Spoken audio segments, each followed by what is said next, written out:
So that is what drives me, creating that table of prosperity for as many people as possible.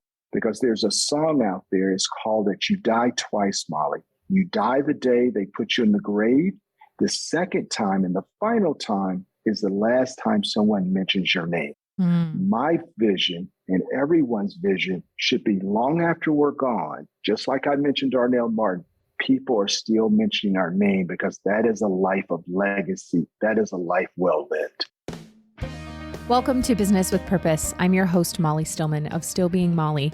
And this show is all about bringing you the stories behind the brands, companies, and small businesses that are changing the world. Each week, I get to sit down with an incredible entrepreneur, CEO, nonprofit director, community leader, or just an incredible person who is trying to make a positive impact, not only through their personal life, but also with their career. My goal is to show you that no matter what you do for a living, you can make an impact wherever you are. My guest this week is Steve White. He is the president and special counsel to the CEO of Comcast. He served as the president of Comcast's West division for 11 years, and he has just written his newest book called Uncompromising, how an unwavering commitment to your why leads to an impactful life and a lasting legacy. Steve grew up in the projects. He eventually became the president of a large company, and he has just such an incredible perspective on what it looks like to set the right expectations for success, how to live a life of learning, and how to really dig into your why and your purpose, and how in order to create meaningful, lasting work and relationships and so many things. I was so inspired by Steve. He was such an encouraging person to talk to. He was funny, refreshing. He was just one of those people where as soon as I hung up and got off of our conversation, I was like, man, what an awesome guy. You are going to just be smiling and so encouraged by today's episode. So without further ado, on to my conversation with Steve White. Steve, I am so honored to have you. Thank you so much for being with us. Thank you, Molly. I'm so glad to be with you today. You are somebody that the moment that I first came across you, I started looking into just your backstory and who you are and all the things that you have done and how you are using your life and your experience to pay it forward, to leave just such a lasting impact on communities. I was like, I want to talk to this guy. So I'm so excited about this. So let's just kick it right off. I'm going to have you give us the Steve White 101, who you are, what you do, how you got to where you are today. I'll try to keep it short, Molly, but I guess the best way to sum it up, I was the perfect candidate to be a victim, to not be a contributor to society. Housing projects of Indianapolis, single mother, 8th grade education, raising 4 boys in the city of Indianapolis. So we had victim written all over us. But through the power of perseverance, my mother was determined that her 4 little boys would have a better life than she did. And so growing up in Indianapolis, my mother made the decision at 29 years old, never held a job, did not even have a driver's license, made the decision to leave my father. We left Florida to move to Indianapolis to be closer to one of her brothers. Now, I must tell you, as the oldest of 4 boys, I did not support this decision, but my mother did not run a democratic household. It was one share, there was one boss, and everybody got in line. And I am so thankful that's the way she did it. But it was a story that the American dream is real. And being a person of color, I'm here to tell you the American dream is available and real. It's hard, it's difficult, and we need to create more opportunities so others, not just people of color, that others can really enjoy the American dream. That's what my life is about. So I went to college at Indiana University, started in corporate America, ending up here at Comcast, where my last assignment, I was president of Comcast West, $18 billion business, 30,000 employees, all of our cable operations west of the Mississippi. And I did that for 11 years. And I recently transitioned to be president and special counsel to our CEO of our Comcast cable group. I'm married. My wife is named Barbita, and we have a 9-year-old son. And check this out, Molly, we share the same birthday. So if that's not a miracle, If that is not a miracle, because we struggle to have children like a lot of couples, and we lost a couple children along the way, and it was a very difficult process. But whenever we would move, Molly, my wife and I moved 11 times. She would always put a blue and a pink ribbon on a doorknob. It could be to a closet. It could be to an extra bedroom. She kept envisioning that was going to be her nursery for her child. And then in 2012, miracle happened. No assistance, only God making a difference. And we got pregnant and we had this little boy on December 18, 2012. And he's now 9 years old. And he's obviously the joy of our life. So that is a short story about my journey and where am I today, and really enjoying life, particularly being a dad. Oh my gosh. Well, Steve, first I want to say thank you for sharing that story about you and your wife. And as somebody who we have an 8-year-old girl, and my son is about to turn 6, who I just have big feelings about it. He's going to be 6 actually in a couple of days from when this airs. He turned 6 on February 19th. My husband and I, we celebrate 10 years of marriage on the 18th.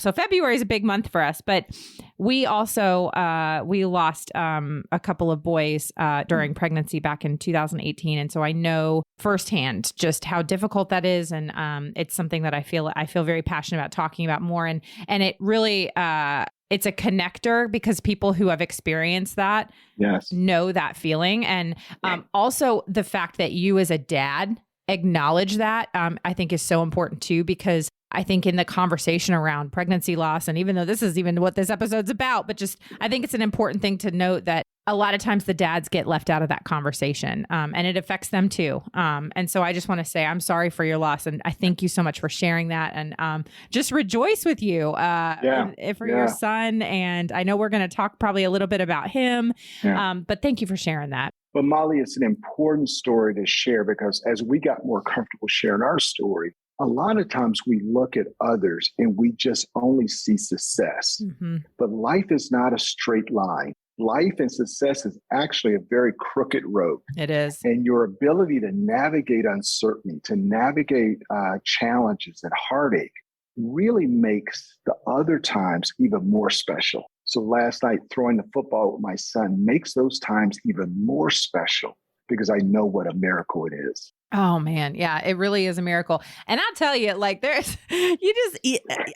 had to laugh. I remember when I was, a couple of years ago and just been like, man, when we were younger, we just thought that like you could just get pregnant. Like it's just that simple. And anyway, that's another conversation for another day. But yeah, it really is a miracle when you really, and you see how many families struggle. And, but yeah, what an incredible story you guys have.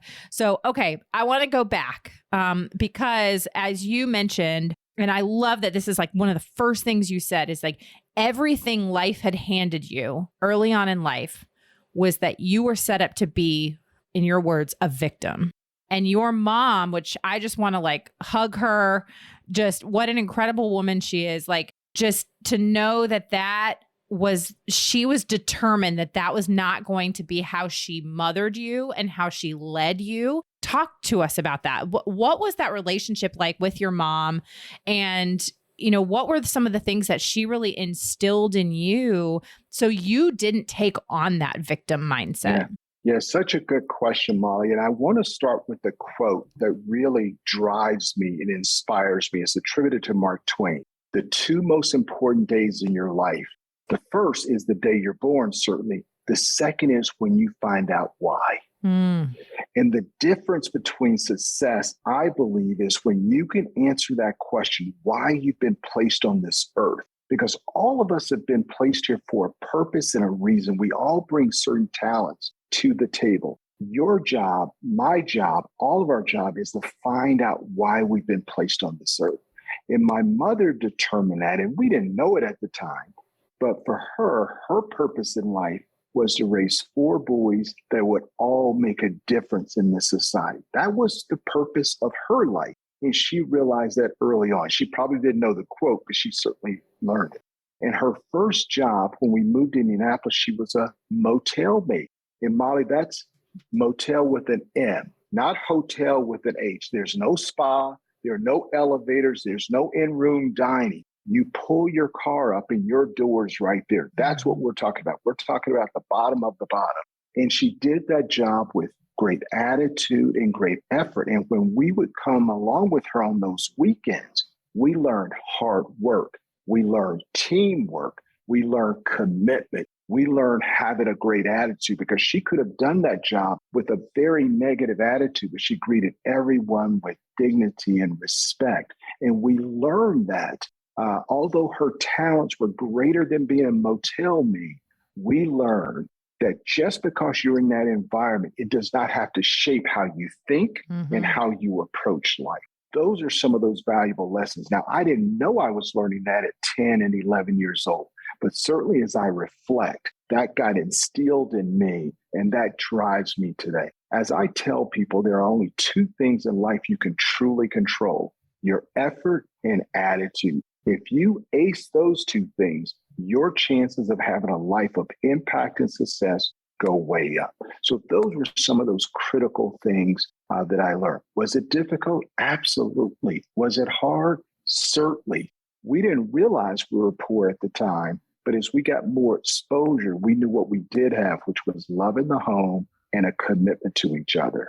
Man, I love how you talked about how just being with her and witnessing her work ethic and her attitude and all of that, how that was really how you and your brothers really kind of absorbed that. It's almost like, like osmosis. And I love too that you said that it's like, it's not the situation that you're in. It's not the job they're in. It's what you learn from it, how you handle it, the attitude you have towards it. I mean, I think about like anytime I had a job in a service-based industry. I mean, and I remember there was a time after college, because I graduated right before the recession. I graduated in 2007. And then in 2008, 2009, I was a high school teacher, moved to North Carolina. And so there I was, 2009, 2010, and I'm back waiting tables. I'm a food runner at a bar, and I'm delivering cheese fries to drunk people at 1:30 in the morning. And I remember like there was a time I had that conversation with myself being like, is this real? Like, I have a college degree. Why am I doing this? But I mean, I was a waitress all through college, and it was in the service-based industries that I learned, one, blood, sweat, and tears for a lot, but also just dealing with different types of people, what it's like to see. You don't know the people that you're interacting with in the short time. You don't know what their story is. You don't know what experience they're having that day. Before we started recording, you said, are you having more wins than losses today? And I love that, because it's one of those things, like the people you interact with each and every day, you don't know what they're going through. And so when you do a job that even seems like, oh, I'm above this, if you actually see it as, oh no, this is an opportunity. This is where I'm learning a skill set. I'm gaining experience through this, even if it's just dealing with people. You know what I mean? Like, you realize how invaluable everything in life is, and how even the seemingly mundane is a gift. Yeah, that's such a good point, Molly. And it also highlights from a leadership standpoint the impact that you can have on someone else. Yeah. Even if they're having a bad day, if you greet them with a smile, it is very difficult for someone to be mean to you when you're smiling at them or you're giving them fantastic service. I've seen it happen. People are in a very bad mood, but in a couple minutes, you can change that outlook for them. That is the power of leadership and impact and influence. And when you learn that, that's the power of leadership. Yeah, it really is. And, and something else that you said, just in the way you describe your mom reminds me of that Mother Teresa quote, I believe, what says like, you want to change the world, go home and love your family. And how that was the gift that she brought to this world, and how you and your brothers are then taking that and going out and changing the world. And the ripple effect that has for generations is incredible. That's exactly right. And so every time she visits us, she just cries, because at the end of the day, Molly, in each of our lives, there are only a handful of decisions that we make that really matter. Now, I've made a lot of mistakes. I've made some decisions that I'm like, oh man, what was I thinking? But the key is to get the right decisions right. Mm-hmm. And in my life, there are only 12 decisions that really have truly mattered, that made a difference. Getting those right are the key. And I learned that from my mother, who you surround yourself with, the attitude that you take each day. I'll give you an example. Every year, my wife and I, with our son, we develop what is our headline for the year as a family. So when the year is over, what's the headline we want to be on the cover of the newspaper? And our headline this year, Molly, was Choose Joy. Yeah. And that takes a conscious effort every single morning. When you get up, I choose joy today. So I'm going to put on this armor of joy, knowing that I'm going to take hits throughout the day, but I'm going to put on this armor of joy each and every morning. That takes a conscious decision. Those are the kind of important decisions I'm talking about. It's so good. When people, and I want to dive into this topic because you'd mentioned, the Mark Twain quote about the two most important days, one, the day you're born, and then the day that you find out why. And, one of the things that the whole reason that I started this podcast is a lot of times people think like, oh, well, you're interviewing like kind of, a lot of conscious-based businesses or maybe businesses that are doing good in the environment, all that kind of stuff. And I say, yes, but also my goal is to hear these stories from different people who then share why they were created and how they are using why they were created to leave an impact on other people. And my personal why is I'm on mission to spread joy. Like that is the gift that I know that God has given me, is the gift of joy and laughter and that just sharing that with other people and where that comes from. And I do that through interviewing and through sharing stories and hearing the stories that other people, the way that they're impacting people. And so I want to dive into that for you. Like at what point, as your mom was raising you and you're starting to realize like, you kind of get past that, like we all go through the stubborn teenage phase where like we think our parents are extremely uncool and we're just like, oh, you're such a killjoy, mom, or whatever it is. You know what I mean? We all go through that. My 8-year-old daughter is apparently already embarrassed by me. I was like, what? What? She said this to me yesterday. We had this exact conversation. She was like, Mom, I'm already embarrassed by you. And I was like, what? I thought I had till you were like at least like 11 or 12. Anyway, all that aside, I digress. At what point when she was raising you, did she help you kind of discover that why you were born? Or was that something that you really did on your own?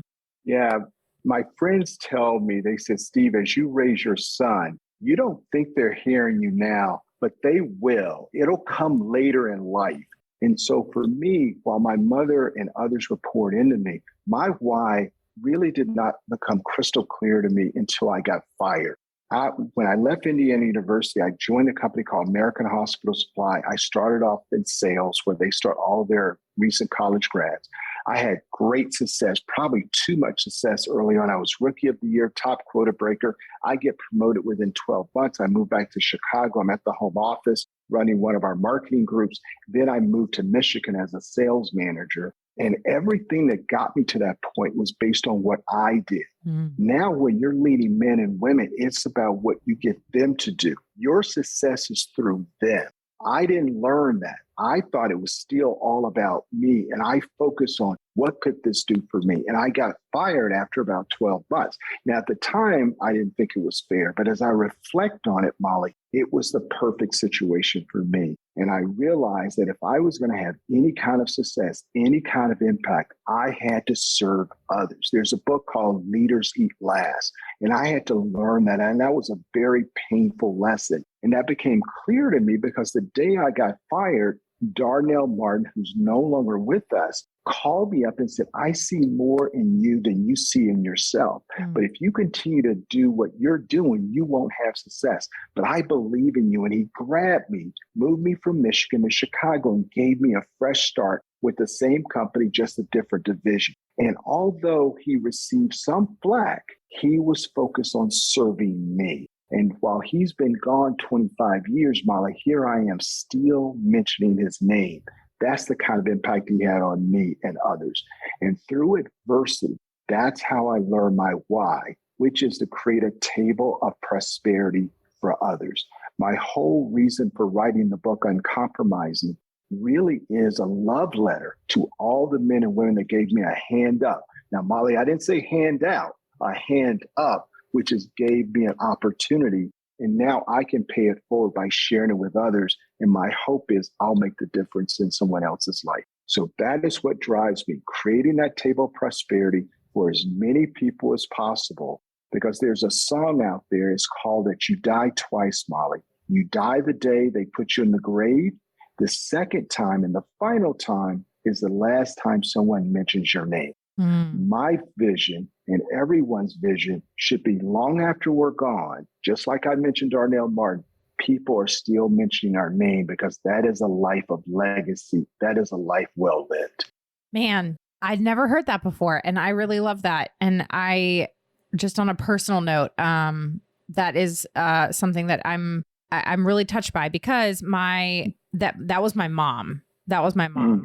My mom passed away in 2002. I'm sorry to hear that. But she's somebody who lived a life of legacy, and I believe her name will continue to be mentioned for, I think, long after I'm gone. And I think that's such an interesting approach to thinking about leaving a legacy to where maybe you don't even die twice. You know what I mean? You don't die that second time because your That's name. right. You never. Right. Yeah. And because you lived a life in service to others and you left your world, your community better than you found it. That's really powerful. Not just talking, and Molly, we're not just talking about Abraham Lincoln. Obviously, I'm sure he would be very surprised that people are still mentioning his name, or Dr.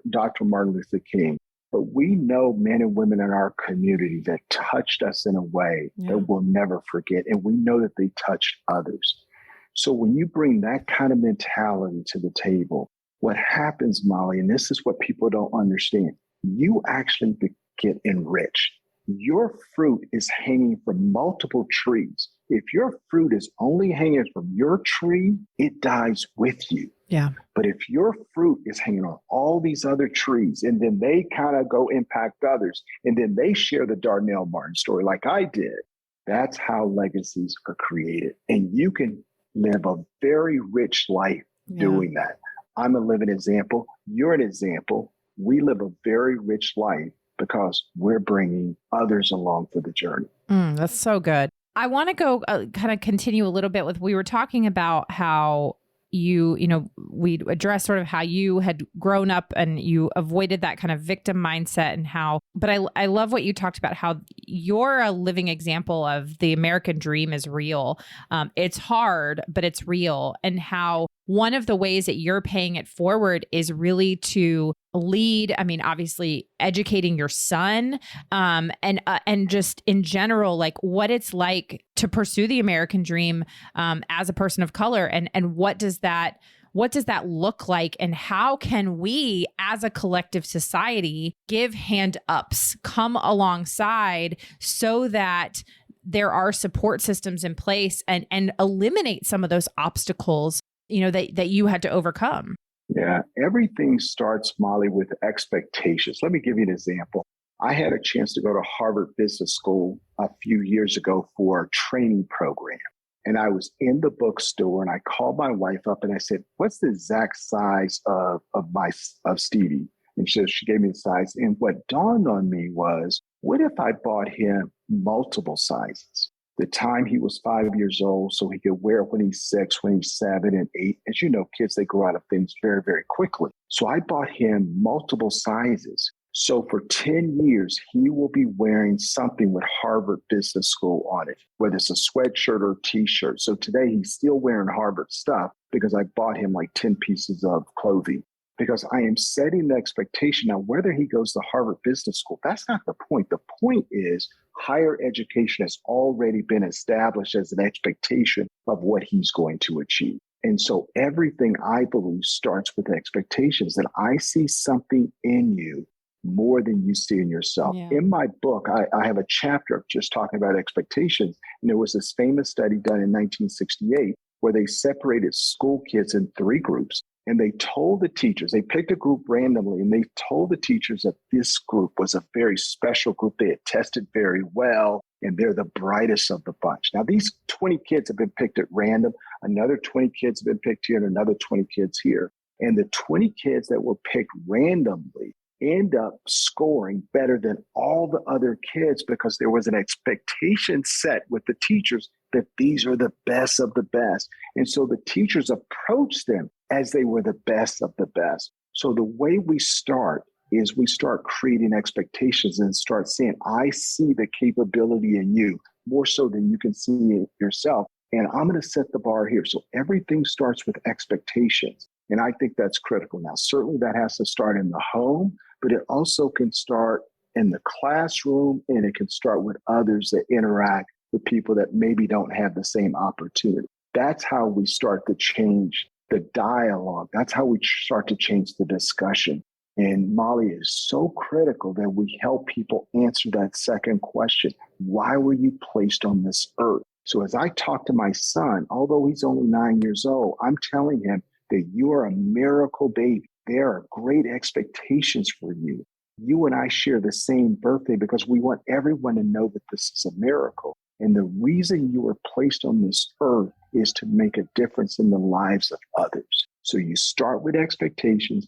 You start to help people answer that question. I grew up with 8 very close friends. Half of those friends are now no longer with us, and they all died very violent deaths. And the difference when people say, Steve, why are you here? And maybe Darius is not here, or Bobby is not here, or Thomas is not here, is because someone helped me answer that second question, why I was placed on this earth very early on. And once you get a purpose, once that light inside of you gets turned bright, then look out. That's what we have to do. Now, I know that sounds simple. It's very hard to do. It's not about programs. It's not always about scholarships. It's about helping people live a life of purpose. And that's how the light gets brighter. And that's how we start to make a difference. To your point, I think it also, you said, how it starts in the home, but there's so many other places. And you mentioned, things like teachers. And this is something I encourage people all the time is, get connected in your local community and get to know the kids on your street.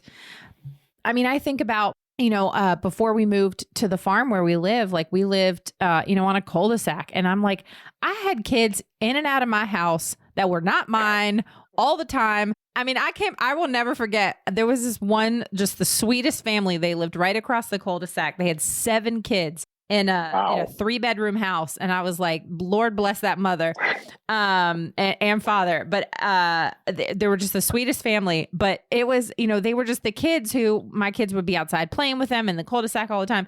And I would come downstairs and one of the older sons, Jamal, would just be in my pantry eating snacks. I was like, Jamal, what are you doing? He's like, you got better snacks here. And I was like, what are you doing? Get out of my house. Go to your house and eat food. But it was, it was this kind of thing where just all the kids in the neighborhood, they had multiple sets of parents, you know what I mean? And how I was able to encourage the neighbor kids in, just telling them how awesome they are and how smart they are and sharing successes. And my neighbor's kids' parents were doing the same thing for my kids and how vital that is. And whether you're a coach or a teacher, the things that you say to kids, it sticks. And, I think back to things that teachers said to me that spoke life into me, or things that teachers or coaches said to me that maybe knocked the wind out of my sails a little bit. One of the things that I've tried to do with my own kids and kind of I don't have sweatshirts for them for Harvard, but anytime my kids, especially my 5-year-old son, he likes to be like, I can't do that. I can't do that. Ah! My thing is I try to immediately say, you can't do it yet. You just haven't learned yet. You're learning, you're practicing. And so saying that I can't do something rather than say I'm learning how to do this. And just that little change in the dialogue, in that narrative that we're kind of that we're wiring into our brains and in our kids' brains, it's powerful, And so I love that was an approach that you've taken with your son, and it was something that you learned, and I think that's a lesson that so many people can take to really create change. Because again, it goes right back to go home and love your family. But sometimes your family doesn't have to be blood family. It can be neighborhood family. It can be coach family, chosen family. I love that, Molly, because we know they're always watching. Yeah. We don't think they're watching, but they're watching and listening. Here's something else I would like to share with you to build on your comment. Now, you probably meet more people because you meet a lot of interesting people doing what you're doing. But each and every one of us, every day of our life, we're going to interact with the stranger. Let's say you're going to interact with 3 or 4 different people every single day of your life. So let's say you live to 100 years old. Multiply every day, 365 days a year times 100 times 5 people. So at the end of your life, do those people remember you because you made an impact? You said a kind word, or you encouraged them, or you gave them a compliment, or you smiled at them. You just never know. And when you start to look through that lens, like you did with Jamal and other kids, boy, you start to realize each and every one of us in our own way can make a real difference. That's the magic of living a life that's well lived. I'm going to take a quick break from my chat with Steve to thank our partner of the show, and that is Mama Suds. Are you looking to clean up your household cleaning products this year? Mama Suds is here to help. The best way is to simply start with one product. Every time you run out of a specific cleaning product, replace it with a non-toxic one. Another tip, purchase a product that has multiple uses. The Mama Suds collection has many multiple use products like the Castile soap, the toilet bombs, the multi-purpose cleaner. Their blog has tons of great tips and a Castile soap recipe that you can print and make a lot of your own effective cleaners. Try at mamasuds.com and don't forget to use that coupon code MOLLY for 15% off your order. Now back to my conversation with Steve White.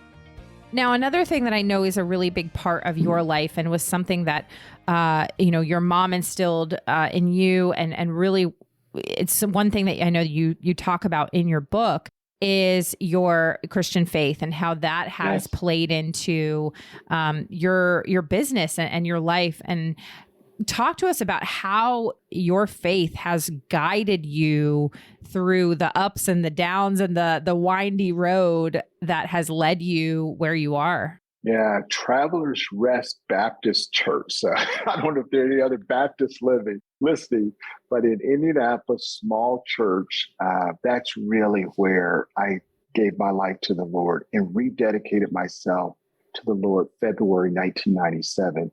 My wife obviously is a Christian woman. She has a ministry. She goes into prisons to preach the gospel, to help others. She leads an organization called Moms in Prayer in my son's school, where she gets together with other moms. They pray for the children. They pray for the schools. My mother obviously was a praying mother. So I've had faith in God throughout my life. And sometimes I've wavered. There's no question about it. We all do. But I would be really arrogant to believe, Molly, that the success that I've enjoyed based on where I came from was all me.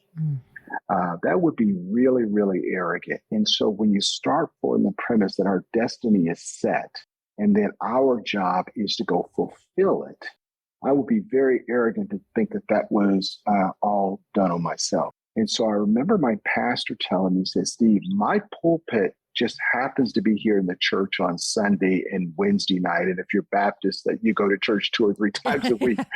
But this is my pulpit. God has placed you in business. That is your pulpit.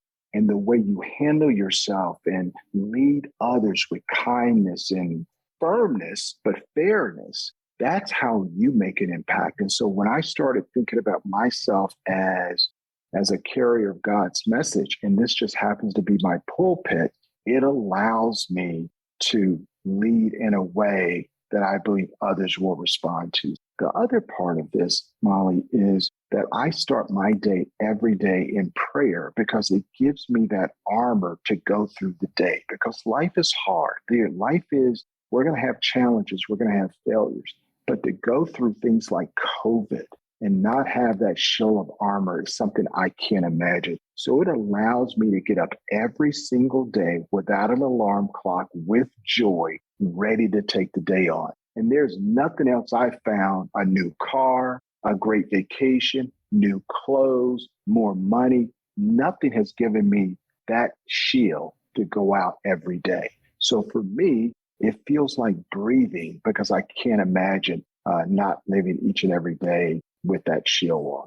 I love that so much. And I love how you talked about that it would be arrogant of you. And I love that, because that's, that's been a lot of my story too. And I think there's a lot of believers that would say the exact same thing, is like, it would be real arrogant of me if I thought life was all about me and that I did this all myself.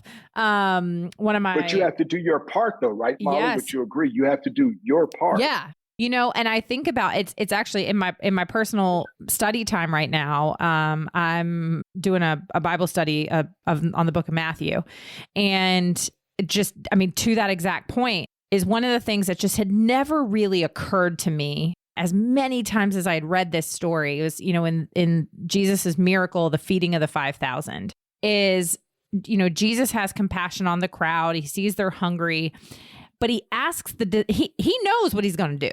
If he wanted to, he could make food appear out of thin air, but he involves the disciples, and he says to them, well, what do we have? And this little boy brings his 5 loaves and his 2 fish. And they're like, well, that's not enough. And Jesus is like, you feed the crowd. Mm-hmm. And so the miracle we always think of is like, oh, well, Jesus fed the 5,000. The disciples have fed the 5,000. Jesus made the miracle happen where the food just kept coming. And then we have 12 baskets left over. But it had just never really occurred to me that it was he intentionally involved the disciples in the miracle and he put them to work. How the miracle really came about was God did the miracle, but it was with what they brought. And so I think all the time of like, every single day, so often I'm like, all right, Lord, I'm giving you my 5 loaves and my 2 fish. It's not much today, but I'm going to need you to multiply it, okay? I'm going to just bring you what I got in my hand, and I cannot do this thing that's in front of me without you, so I'm going to bring you my 5 loaves and my 2 fish, and I'm going to need you to do the rest. It's God's intentionality in involving us in the work and in the miracle, and that he could do it without us. He chooses not to. That's so good, Molly. And the point I would add to that, and he will do it in his time frame, not ours. Not ours. So patience is very important to this process. Woo! Because just when it seems its darkest, that is the time when you need to double down in prayer and other things. That's how you see it through at those darkest times. Yeah. Oh, man, we could do a whole podcast episode on patience. Woo! Woo! All right. Hallelujah. Hallelujah. Oh my goodness. Okay. So there's a couple of things I want to talk about before we wrap up. And one is, I would say in one of the top most common questions I get asked is that question of, well, how do I find my purpose? How do I find it?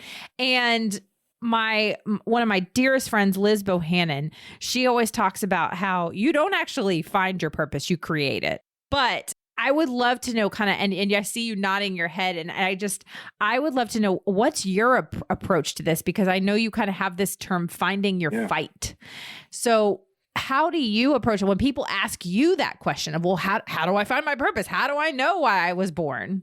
I talk about morning prayer, but whatever you're into, the key is to find moments when you can be quiet, where you can be with yourself. Find a place, either at your office, at your home, find a place where you can go be quiet and reflect on that question. But when I think about it, Molly, I think about writing my book, Uncompromising, which comes out February 22nd.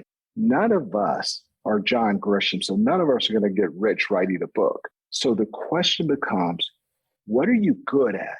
And what would you do for free if you could? If you're good at it and you would do it for free, that becomes the intersection of where your purpose is, because you've got passion behind it and you're good at it. Put those two together, that will help you to start narrowing in on why you were placed on this earth, because everything starts with passion and commitment.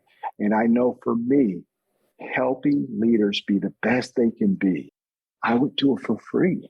I get so much enjoyment out of that. Talking to you today about helping others, and my hope is our listeners today will be inspired by this conversation. It will inspire them to take the next level. And maybe they're having a tough day, a tough week, a tough year, and they'll listen to our conversation and be inspired.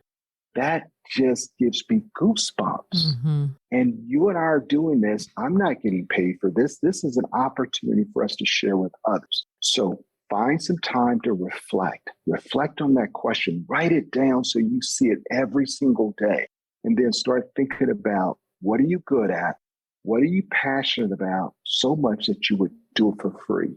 That will help you to start narrowing in on your purpose and where you can really make a difference. And what I find, Molly, and maybe you agree with this, it always involves helping someone else. It's never all about you.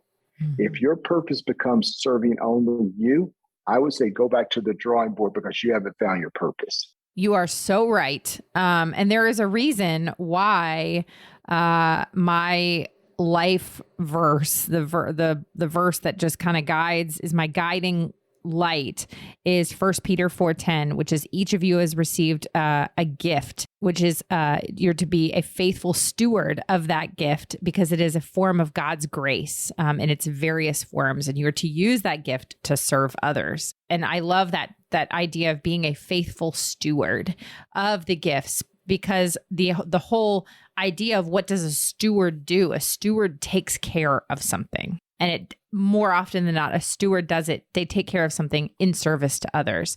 And so, it's when you realize that your talents, your gifts, your passions were not meant to be self-serving, but to serve others. That's where things change. And it's amazing, Molly, when you do what you love and you're good at it and you would do it for free, God finds a way to make sure you're taken care of. Mm-hmm. So focus on the process, not the end result. It's so often we're focused on the end result. I want to be rich, or I want to have a big house, or I want money in the bank, or I want to go on a great vacation. I want to do all these things. Just focus on the process. Yeah. Those things will take care of themselves. So good. Now, we've talked about it a little bit, but I want you to put in a plug for your book and talk about that and the the kind of the why behind it, but it's called Uncompromising: How an Unwavering Commitment to Your Why Leads to an Impactful Life and a Lasting Legacy. So talk to us about the book. Where did the kind of the source of this book come from, and what do you hope it does? Well, we talked about serving others. So therefore the title sounds, wait a minute, Steve, you've been talking about serving others and now you're uncompromising. But I want to go back to that quote that Mark Twain quote, the two most important days of your life, the day you're born and the second is when you know why. And that's where the title originates. When you find out your purpose in life, when you find out why you've been placed on this earth, that is what you're uncompromising. That is what you're ruthless in pursuit. And there will be naysayers. There will be people saying, why are you even thinking about doing that? You just stay focused on your purpose, and that is what you're uncompromising on. And that's where the title originates. And in the book, Molly, I talk about 7 pathways that have helped me, that have guided me through my life to have a life of impact. And so therefore, this is a how-to book. This is a book that challenges you to make you think about your own purpose and give you a roadmap to not only identifying your fight, but then how do you stay focused on that? And these 7 pathways certainly is, number 1, find your fight. Number 2, how do you stay focused on the prize, what I call the real prize? Number 3, how do you live life as a learning lab? Because in pursuit of your why, you have to be on this journey of constant growth and development. Number 4, think and act like a business. As you pursue your why, it can't be an emotional journey. It has to be very focused. And so I talk about this notion, think and act like a business, because most businesses are very objective. They know exactly what they're trying to do, and they never lose sight of that. Number 5 is own your attitude and effort, because there'll be those ups and downs. Number 6 is we talk about how to navigate uncertainty, because there's no straight line to success. I think you would agree with that, Molly. And then the final piece is commit to what I call road dog relationships. And those are relationships of men and women that you surround yourself with that are truth tellers, that'll challenge you to be the best you can be and help you reach your why. So that's the purpose of the book. And my hope is, whether it's 1 or 10,000 or 100,000, that it will hopefully make an impact in someone's life. And finally, this is my love letter to all the men and women that gave me a hand up, not a handout, but a hand up, which is an opportunity. What better way to honor them than to pay my lessons forward to someone else. That's how I allow their legacy to live on, is by sharing that. And I talk about a lot of those mentors in my book, most who are no longer with us, but had such an impact that I want to recognize them so their name never dies, that others will start mentioning their name as well. That is incredible. I can't wait to read it. And so for everybody, please go pre-order the book. It comes out next week. And I know that February 22nd. Yes. February 22nd. That's exactly right. February 22nd. And so go, I will have the link of where you can get it in the show notes, but pretty much you can get it wherever books are sold. Search Uncompromising by Steve White. Get you a copy of this. And I know from my friends who have written books, pre-orders are big. So you can still do that right now. If you listen to this the first week this episode's live. But if you're listening to this after the book has already come out, you can go get it. You should go get the book. Steve, this has been fantastic. But before we go, now is the time where we just ask some fun get to know you questions. So I love it. All right. I love it. All right. So if you had to watch the same movie for the rest of your life, like you couldn't watch any other movies, you could only watch one movie for the rest of your life, what would it be? It's a guilty pleasure. Godfather 1 and 2. So sorry. It's my guilty pleasure. No, it's not a guilty pleasure. I think it's like one of the top movies of all time. I know they kill people in the movie, but I love the family. I love the bond between the father and the son, the loyalty of the mom, how they started with nothing and got to, unfortunately, the heights of a very bad industry. Yeah, I was like, but they got to the top all right. That's exactly. But I could watch that movie over and over and over. I love it. What are you reading or listening to lately that has been really just life-giving? Well, another guilty pleasure book called Extraordinary Golf. I'm a struggling golfer like a lot of people, but on my nightstand is my Bible. I start each day. It's called my Bible, but it has a daily devotional attached to it where every day you just read a part of the Bible and it takes 2 or 3 minutes. That's what I need for nourishment each day. There are a lot of books that give me pleasure, but it's short-term pleasure. I'm looking for something that gives me real meaning. So for me, that's what gets me going. I love it. I am a former golfer, so we should totally, if you're ever out former. Well, so I played growing up. I played my dad was a teaching professional for a few years. And so basically from like the time I could walk, my dad put some sawed off clubs in my hand and played in my first tournament in elementary school and played competitively all through middle school and high school, and then broke my dad's heart when I told him I didn't want to play in college. So now I just play for fun, and it's fun because I get to sometimes, because it's, I don't know really any women who play. So it's almost always guys. My husband thinks this is very funny. I've in the past, if I was at work, this was years ago, but if I was at work, I'd hear some guys be like, yeah, we're going to go play golf this weekend. We're going to bet. And I'd just be like, can I come? And I think I know how to play a little bit. And then I would end up swindling them for money. So, and then by the end, all the guys were crying and I walked away with some money. So, well, next time I see you, bring your club so you can help my game. Will you please? Yes, we'll do it. Oh my gosh. I'm not saying I'm proud of it. I'm just saying that I may or may not have used the skill to my advantage previously in the past. But yeah, I love it. I haven't played in a long time, but anyway, moving on. Okay. When the movie about your life is inevitably made, who do you want to play you in that movie? There's only one person, Denzel Washington, because that's who my wife will want to play. That's who I want, because women love him, guys admire him and want to be like him. So he is the perfect candidate, and he seems like a good guy. I've never met him, but he just seems like a real person. Yeah. Who has values, who's vulnerable, who loves his family. He just seems like the guy, at least what I know. I don't know him personally, but at least what I think I know. He's a role model, and that's who I would want to play me. Yeah. Oh, that's a good choice. I mean, who doesn't love Denzel? I mean, I don't really trust people who don't like Denzel. But funny enough, I think it's his wife. His wife is from the small town where my husband is from in North Carolina. And so I guess her family is still there. And so this is just one of those, I've heard through the grapevine when we go, visit my husband's parents, is like, since his wife's family's still there, like they come to visit and like it'll, they eat at restaurants and stuff around there, and that they are just like the most lovely people, kind and just generous. Like you would just never know. Like you'd be like, oh yeah, it's Denzel Washington, but you'd never know because he's just such a good guy. Exactly right. Perfect. I love it. Okay. And then my last question, this is the question I ask all my guests, is what does it mean to you to run a business with purpose? That's such a big question, such an important question. I think about life is such a challenge.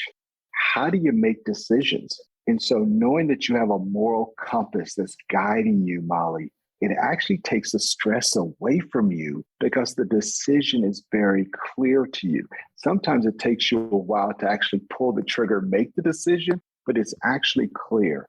So wouldn't that be wonderful to lead a business without a lot of stress because you know the answer to the question when it comes? And that's what it means to me. It's called freedom. And it allows me to lead with purpose, not looking over my shoulder, because we clearly identify where the mountaintop is. And it gives everybody a sense of freedom, knowing that's where it's going to go. And the goalpost is not going to move. Because how frustrating is it, Molly, to be on a journey and then the goalposts change? Yep. But when you know that is rock solid, it gives you freedom. And that's liberating. So good. Steve, this has been an absolute honor and a pleasure to have you here. Thank you so much for sharing your wisdom. And I can't wait to read your book. And congratulations on the birth of a book, baby. It's a big deal. Thank you for being here. Thank you, Molly. Friend, I would love to know what you loved about this episode or something that you learned. Find me on social media. I'm at Still Being Molly or at Business with Purpose Podcast on Instagram and Facebook. And don't forget to use that hashtag Business with Purpose Podcast when you're sharing the show with a friend. Thanks so much for listening to this week's episode. If you are a first-time listener of the show, welcome. Be sure to check out the archives for past shows featuring so many incredible entrepreneurs, business owners, community leaders who are changing the world. If you are a regular listener of the show, thank you. Thank you for your support. Thank you for tuning in and week out. Be sure to head on over to Apple Podcasts, Spotify, Google Play, Radio Public, Overcast, Stitcher, basically wherever you get your podcasts. Click that subscribe or follow button. To click that button means you will never miss a new episode of the show. And while you're there, would you take a moment to just leave a review? Would you take a moment to maybe share one of your favorite episodes with a friend? Leaving a review, sharing the show with a friend. It is totally free for you, and it is the biggest help for me in the entire world. You have no idea how much I appreciate it. It just also helps me to know what you're liking and how the show is impacting you. As always, this show is produced by the incredible team at Third Wheel Media. Thank you so much for listening. Now go do something good with purpose, on purpose.